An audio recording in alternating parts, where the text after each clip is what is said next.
is going on, guys? JD from New York here, and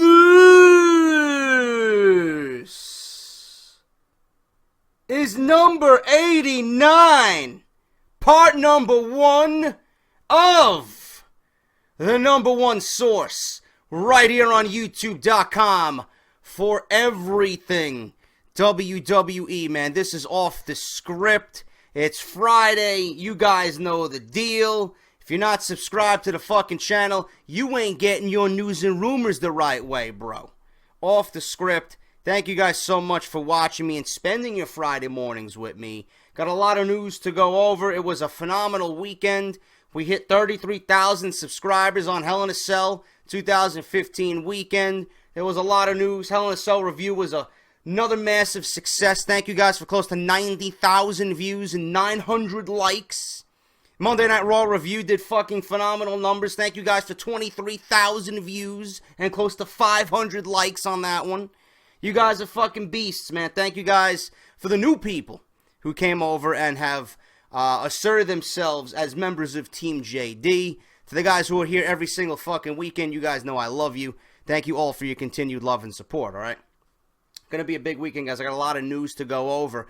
So I'm gonna do something different, guys. There's a lot of stuff I want to talk about before I get into the news and rumors. So for those goons who strictly want nothing but news and rumors and don't give a shit about anything else that I'm talking about, go fuck yourself, JD. Go fuck yourself in your shirts and your advertisements and fucking WrestleCrate and this and that. So for those goons who don't give a shit about anything else that I got going on because you're not real fucking fans, and you just want the news and rumors, I'm going to leave a nice little timestamp for you guys. So all you got to do is click the timestamp, and it'll take you right to the part where I start talking about news and rumors, so none of you fucking assholes complain in the comments section. Right? I'm doing that just for you guys, so never tell me I didn't do anything for you guys. All right? Merry fucking Christmas.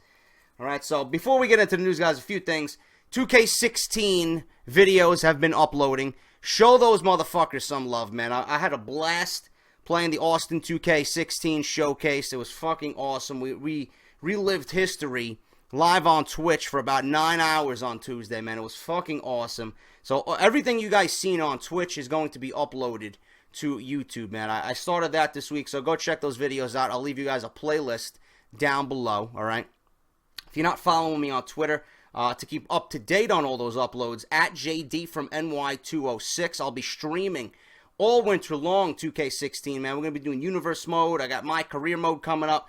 Twitch.tv/JD from NY206. Make sure you guys go follow me on Twitch. And like I said, follow me on Twitter as well. I got WrestleCrate news, guys. You people in the United Kingdom, you are now eligible for WrestleCrate. Alright, I'll leave you the link to their Twitter down below. WrestleCrate now has UK services, bro. And you can still utilize the JD Sent Me code for an instant 10% off your first crate, man. Whether that's the original crate or the ultimate crate.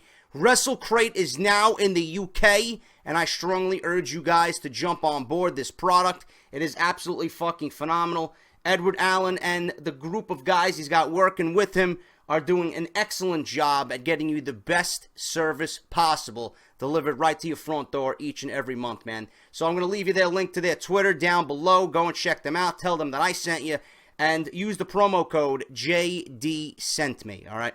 And finally, guys, Pro Wrestling Tees is doing something phenomenal for Black Friday. Black Friday is the biggest shopping day of the year. It's the Friday after Thanksgiving here in the United States. All right, so this includes you guys overseas as well.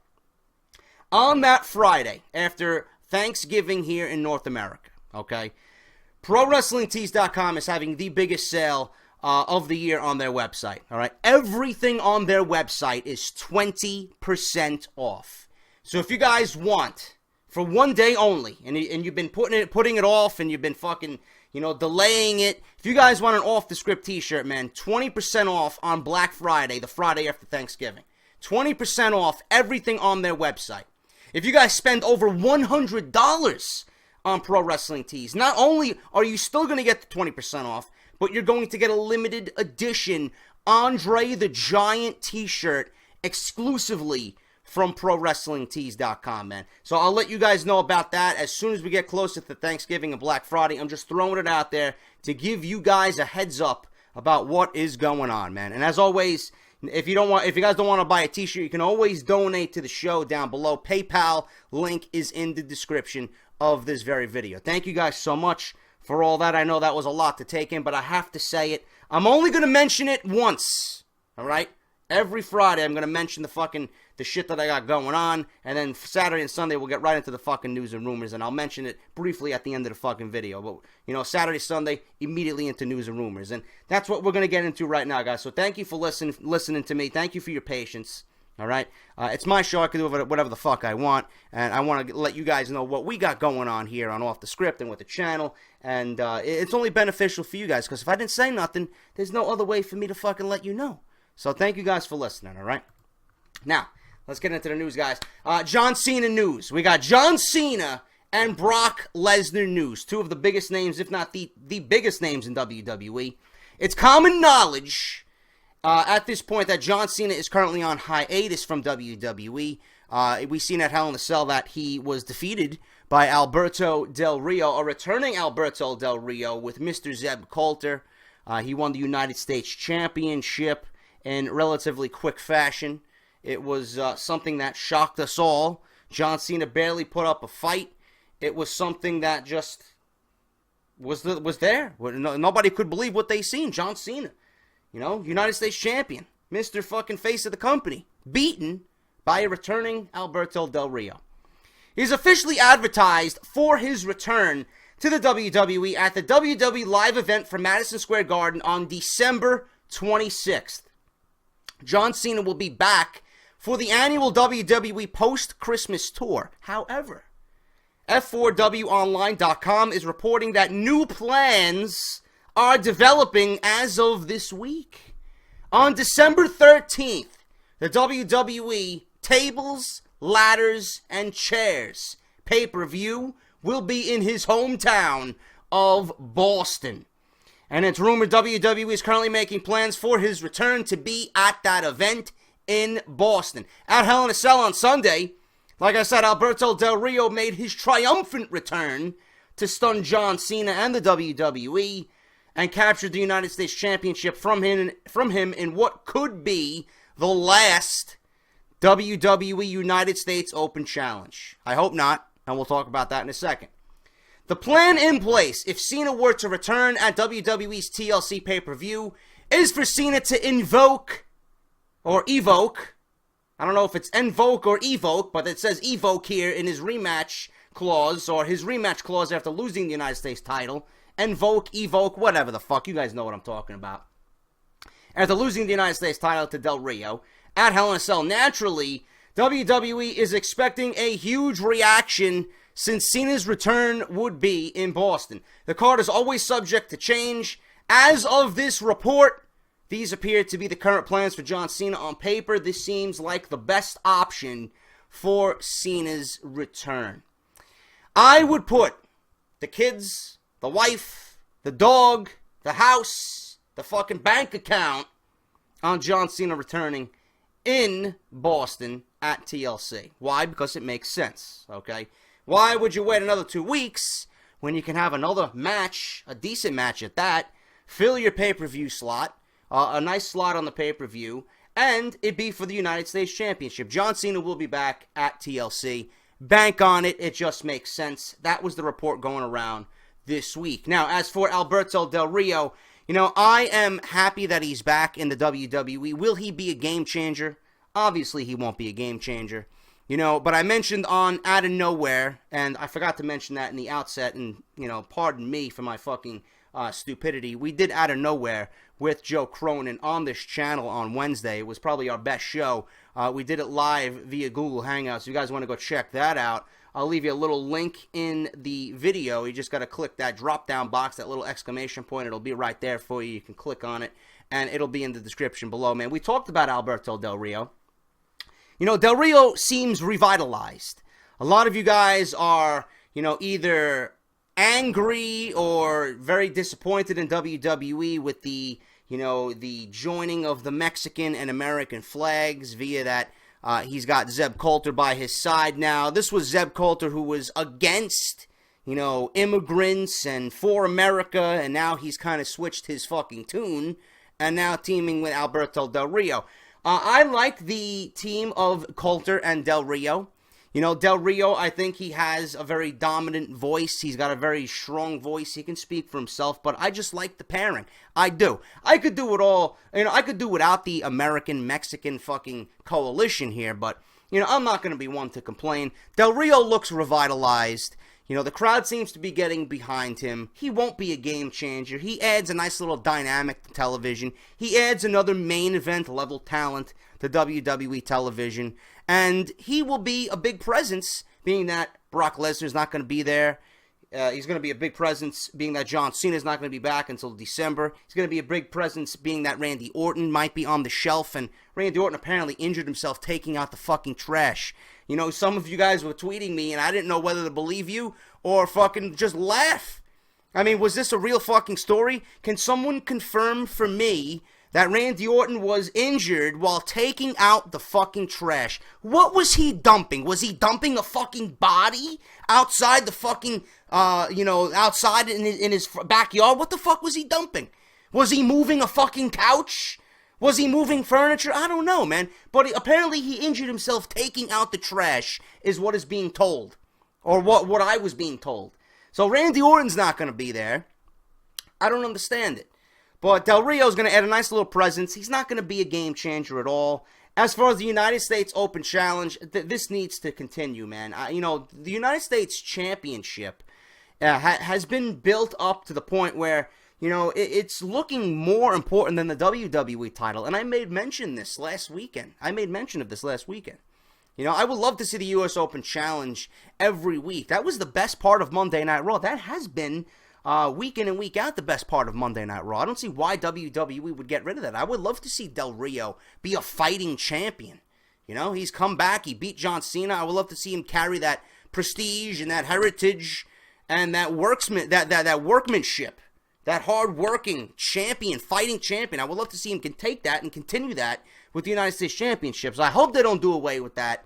But apparently, according to the report, that might have been the last U.S. Open Challenge. Unless John Cena wins it back, of course, which we probably could expect. We could expect that at any point, but I really don't know, man. Del Rio right now sitting with the United States Championship, looking to have another rematch, without a doubt, against John Cena, as he will invoke his rematch clause, possibly at the Tables, Ladders, and Chairs pay-per-view, maybe in a ladder match for the United States Championship. Who the hell knows, man, but I'll keep you updated on John Cena's eventual return and a rematch with Del Rio for the United States Championship. Now, moving on to Brock Lesnar, guys, we got reports about Brock Lesnar and when he will return after Sunday's Hell in a Cell pay-per-view and his victory, which I was shocked by, over The Undertaker. Brock Lesnar isn't expected to return to WWE television until early 2016. There is no confirmation if Lesnar will be involved in the Royal Rumble or WWE Fastlane, which is still to this day a god-awful name for a fucking pay-per-view. Whoever thought of that, you, sir, are fucking pathetic. I can't stand it. I would love to see the Elimination Chamber back in February, but who the fuck am I? I'm only a fucking goon who talks about WWE via YouTube.com. It goes without saying that the Beast Incarnate is scheduled with WrestleMania 32, or is scheduled for WrestleMania 32. The question is, who will Lesnar's opponent be in Dallas? Most likely, John Cena's hiatus from WWE television is not affecting WWE's plans for one Brock Lesnar. WWE has reportedly been aware of Cena's absence this fall since the early summer. F4WOnline.com is reporting that it's Randy Orton's injury that has thrown WWE a curveball on their creative plans surrounding Brock Lesnar. I don't understand why. Randy Orton was doing literally nothing. What does Randy Orton have to do with booking Brock Lesnar? Nothing. The only thing that it does is it takes another star, another top-level tier star from WWE's roster, down with an injury, and now they really don't have anybody. Like I mentioned already, they don't have John Cena, they don't have Randy Orton, they don't got Daniel Bryan, Brock Lesnar's out, The Undertaker's out. So Randy Orton's injury might pretty much force WWE's hand in bringing Brock Lesnar back earlier than they want. Simply to use him and get some star power, much needed star power on television. But that will mean that Lesnar will have to have added dates to his contract. He's going to be paid more money, etc., etc. Because Lesnar was not supposed to be used at Hell in a Cell before the planned match for Hell in a Cell against The Undertaker. That was something that was added on his contract. And the reason why that was added was because possibly, rumors going around that Vince McMahon has big plans for The Undertaker and Brock Lesnar at WrestleMania, and they did not involve each other in a match at WrestleMania 32 in Dallas. WWE's plans for the fall involve Randy Orton being tapped to be WWE's top babyface in John Cena's absence, just like I mentioned. With Roman Reigns, Dean Ambrose, and Kane rounding out the upper echelon of faces for the WWE roster. How Kane is lumped into that group, I have no fucking idea. Roman Reigns, Dean Ambrose, and Kane. So Kane right now is in a feud with The Undertaker, teaming with The Undertaker, I'm assuming, at Survivor Series. And he's playing a role that I don't mind him being in because he's with The Undertaker. He's in something that involves Bray Wyatt. Alright, so that should be the role Kane needs to play. Alright? Not fighting for championships, not dressed in a fucking suit, not being bipolar. We don't need to see none of this shit. It was not funny. It was not entertaining. And Kane, right now, he's going to be involved with Bray Wyatt and The Undertaker. We'll talk about that as well this weekend, eventually at some point. But Roman Reigns, Dean Ambrose, Kane, and Randy Orton, we're supposed to be the baby faces, the top baby faces, in John Cena's absence. Lesnar versus Orton has been discussed ever since Brock Lesnar first returned to the WWE in 2012, and even more so when Lesnar signed a new 3-year deal earlier this year. Part of that new contract included Lesnar's willingness to work more WWE dates. WWE has the option to bring Brock Lesnar back sooner rather than later if the powers that be deem it a necessity, but there aren't any concrete plans on who WWE plans for Lesnar to work with when he returns. You know, this could probably force WWE's hand to change how they book WrestleMania. I honestly don't see anyone on the active roster right now, besides Seth Rollins, that could challenge Brock Lesnar at WrestleMania. The only one that comes to mind is The Rock. And Vince McMahon might have that all ready to go. He might have that planned. He might have that in his back pocket already. Nobody fucking knows. You know, Brock Lesnar and The Rock, Vince McMahon has been fucking creaming his pants for this match for the last couple of years. We could definitely see that, even though we've been rumored to be getting The Rock versus Triple H. You know, we could always get that match, but, you know, if it's this year at WrestleMania 32, or 2016, I should say, where does that leave Seth Rollins? This Dean Ambrose, Roman Reigns thing, man, would definitely become a lot more interesting. We could see a lot of intriguing elements going into the Royal Rumble. You know, Dean Ambrose is teasing a heel turn. WWE will continue to tease Dean Ambrose turning heel. I got news on that this weekend.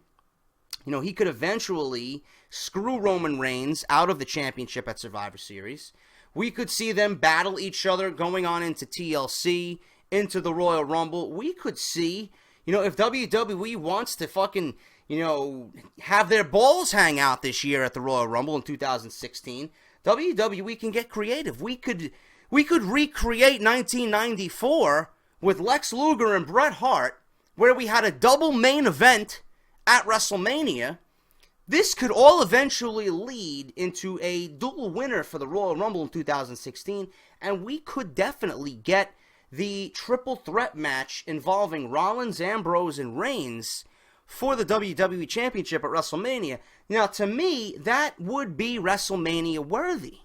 That would be main event worthy, because that is something that just reeks of intrigue and fucking the WWE fan wanting something different, and us as fans wanting to sink our teeth into something with substance. So I would love to see that happen. We may be on that path. And then The Undertaker and John Cena, Sami Zayn and Kevin Owens. Sami Zayn could come back at the Royal Rumble and screw Kevin Owens, of his chance to win the Royal Rumble. You know, what better way to get back at Kevin Owens for putting him on the shelf for 7 months than fuck his chances in the Royal Rumble. You know, Daniel Bryan, I would love to see Daniel Bryan back in the WWE. Where would he, come into play? We could see Daniel Bryan win the fucking Royal Rumble for all we know, and challenge Seth Rollins for the WWE Championship at WrestleMania. I would love to see that. Any one of those outcomes would be fucking fantastic. But the Royal Rumble this year has a lot of moving elements, man, and we'll talk about that as we get closer to the Rumble. Royal Rumble needs to fucking make up for the 3 Rumbles of past years that were a disgrace. They disgraced the name of the Royal Rumble, man. The Batista fucking incident, the Roman Reigns incident, those just fucking left lasting impressions of negativity on the WWE fan, man. So much that people got the fucking hashtag trending, cancel WWE Network. People were rioting. The fans pretty much took over the show the last 2 years. So the WWE has a lot of moving pieces. We don't know what's going on with Lesnar. We don't know what's going on with Ambrose, Reigns, Rollins, possible Bryan coming back, Cena. We don't know, man. WWE's got a lot to think about, and it's definitely going to be, for us fans, an interesting time to be a fan of the WWE. All right, moving on, guys. Barely any news on Stone Cold Steve Austin coming out of Hell in the Cell, but it has been confirmed that the real reason Stone Cold Steve Austin and his name was brought up in rumors surrounding Hell in a Cell and a possible interference in the main event, the real reason why he was there on Sunday was to talk to Ryback and Arn Anderson, specifically to do interviews for the Stone Cold podcast. Austin did an interview with Ryback, and it has been revealed, and some critical information has been revealed, I should say, about Ryback's contract with WWE. Right? You can listen to the interview on the podcast when it does go. I believe it's up right now if you guys want to go listen to that. Stone Cold Podcast with Ryback, iTunes and Android devices, all right? That's podcast 1, by the way. During the interview, Stone Cold brought up how some of the top WWE superstars have their own tour buses that help them live and live more comfortably on the road while traveling from WWE event to the next event.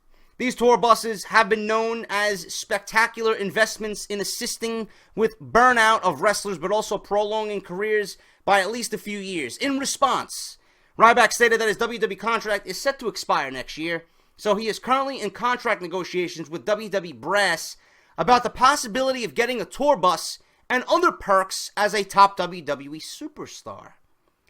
In the podcast, Ryback would go into specific detail on how he handles his money and taxes. It seems like a no-brainer for both sides to agree to terms and sign a new deal by the time Ryback's contract is up next year. The question is, how valuable is Ryback to WWE's future? Unfortunately, most of that detail falls under the WWE blanket of corporate, and details will be scarce. Further details will follow as news of Ryback's negotiations become available. If it was me, honestly, if I was the WWE, Ryback would play into no plans on my roster. Ryback is awful. I could sit here and look you... Listen, Ryback as a human being. Ryback as fucking someone outside of wrestling is probably a fucking blast to hang out with. I'm sure he's funny. I'm sure he's got some great fucking stories. I'm sure he's a down-to-earth guy. But as far as his in-ring work, as far as his character, as far as what he brings to WWE TV, he is dreadful. Ryback and what he means to the WWE future, to me, is not worth a fucking tour bus, is not worth a multi-million dollar contract. I won't even fucking care if he leaves the WWE, to be quite honest with you. If he's off TV, nobody would miss him. Nobody. So who the fuck is Ryback to negotiate with the WWE about getting a fucking tour bus? What is his merchandise sales? Are people paying tickets to come see Ryback? I doubt it. Nobody's coming to the arenas. Nobody's watching Raw. Nobody's watching SmackDown to see Ryback. So I don't see where this guy gets off about negotiating a fucking tour bus and other top perks as a superstar. His value to the WWE is fucking down the toilet. Nothing. If I was in charge, Ryback, I wish you your best on your future endeavors, bro. You wouldn't be with my fucking WWE. I'll tell you that. So Ryback, if I hear anything about his future in the WWE and contract negotiations, if he leaves, if he goes, I don't fucking care. But I'll let you guys know what happens with Ryback and the WWE. And finally, guys, to end this week's part 1 of Off the Script, this is kind of funny. Team Bad was not featured on Raw this week in any capacity, which left Naomi, Sasha Banks, who we haven't seen at all. I don't know where the fuck she is, man. I think we should fucking put flyers on every milk carton on the East Coast. Where is Sasha Banks, bro? Where's Waldo? Oh, that's right. He was replaced with fucking Sasha Banks, man. Go to the fucking nearest Barnes & Noble and fucking look up Where's Waldo, or go to the shelf and find Where's Waldo. You'll see Sasha Banks' picture just sitting on the front cover of that fucking book, bro. Seriously. They were left hanging on Raw. Team Bella defeated Team PCB in a tag team match. After the match, Paige officially turned heel, finally, and attacked her Team PCB teammates. She delivered a rampage to Becky Lynch and then gave one to Charlotte, along with a few moments in the PTO to put an exclamation point on Paige's message for the Divas Champion. Notably absent from Raw again was Team Bad. It was a night for Paige that has been building for a month of television that nobody fucking cared about, and we all scratched our heads because of shitty fucking storytelling and booking thanks to WWE Creative. But Team Bad has gotten the least exposure on the flagship show than the other two teams. This is especially apparent when you consider there was only one Divas segment on Monday Night Raw, and when you consider that Sasha Banks is sitting on the fucking bench despite a ton of momentum following TakeOver and her match with Bayley. Where's Sasha Banks, WWE? Oh, that's right. Fuck you. That's why. I don't get it. I don't get it, man. Fellow Team Bad member Naomi has also been an underutilized talent. Team Bad's absence from Raw affects her as well. Recently, Naomi has been retweeting many fans who have voiced their frustration with WWE not using her on television. This is a fucking crime. WWE, if they were a criminal, right? And we were the police, they would have been fucking jailed weeks ago, bro. Where is Sasha Banks? Sasha Banks is the best woman wrestler they have in the fucking company. You got Bayley and Charlotte alongside her, alright? That could go either way. People's opinions vary. I like Sasha Banks the best. Great heel, great in-ring work. She can do whatever the fuck she wants, man. Alright, where is Sasha Banks? I don't give a fuck about Tamina. I don't give a shit about Naomi. Where is Sasha Banks? This woman is too good for Team Bad. These teams need to go simply based off Sasha Banks being in a fucking team. She doesn't need anybody down in NXT. Why does she need to be fucking saddled with Naomi and Tamina? And if you're gonna put her on the team, she should be the fucking leader of this team. The one with the voice, the one holding the mic, the one calling the shots. She's the boss. Simple as that. These teams need to go. Sasha Banks needs to be featured on television. WWE right now and their actions are absolutely fucking criminal to everybody. They're hurting themselves, they're hurting the fucking fans, and they're disrespecting Sasha Banks. She needs to be on TV. The whole Divas fucking revolution needs to fucking shut the fuck up. This is not a revolution, alright? It's not a revolution at all. Finally, Paige turned heel. She's great at what she does. She's going to be a kick-ass heel. I can't wait to see Paige as a fucking dominating heel go against Charlotte. And Joe Cronin snapped on Out of Nowhere this week. You know, he feels the same fucking way. We need a vicious fucking heel and a superhero in the WWE. Whether it's with the women or the men. Paige needs to come out and fucking brutalize everybody. We need to believe in a fucking villain that every fucking week is going to go out there and just fucking kick ass on the heroes. And then Charlotte. We can get behind Charlotte and we'll fucking watch every week and the people will pay their fucking tickets to see Charlotte kick Paige's ass when the time is right. That's why Sasha Banks and Bayley was so great. We sympathized with Bayley, who's the girl next door babyface, and Sasha Banks, who's fucking a bully and is shoving it in her face. You don't deserve the title. fucking shoving her family members and her friends around at ringside, fucking making little girls cry at ringside. People legitimately, not in today's WWE, but she's playing the role of someone who, we all want to see her get her ass kicked. And that's what WWE is missing, man. It's missing that element of villain versus hero. We don't know what the fuck is going on, man. It's nothing but fucking bullshit in the Divas division.